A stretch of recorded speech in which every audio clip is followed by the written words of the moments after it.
पहले का 5वां क्वेश्चन नंबर, ठीक है। ये दिया है 2 पाई, ठीक है।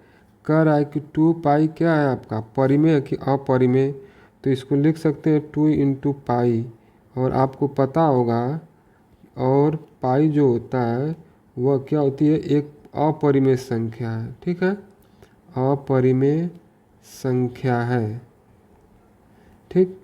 तो अब देखिए ध्यानपूर्वक, क्या है यहाँ पे, पाई का गुणा किस में, 2 में है, ये पूर्णांक संख्या है। तो ये दोनों पूर्णांक संख्या में अगर अपरिमेय संख्या का गुणा होगा तो ये क्या कहलाएगा आपका, ये भी एक अपरिमेय संख्या ही बनेगा, ठीक है। अपरिमेय संख्या ही बनेगा, क्योंकि देखिए ध्यानपूर्वक, अभी जो बता के गए क्वेश्चन जस्ट उसी से लिखेंगे कि पूर्णांक संख्या में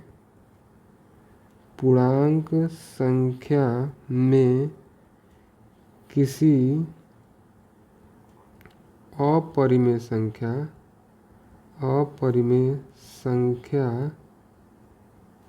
का गुणा करेंगे, गुणा करने पर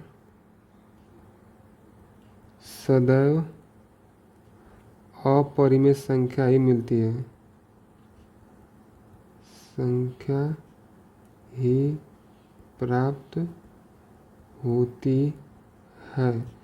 ध्यान दीजिएगा, कह रहा अपरिमेय संख्या ही हो, क्योंकि यहाँ पे लिखा गया कि पूर्णांक संख्या में किसी अपरिमेय संख्या का, अपरिमेय क्या है आपका, पाई है, गुणा करने पर सदैव क्या होता है, एक अपरिमेय संख्या होता है।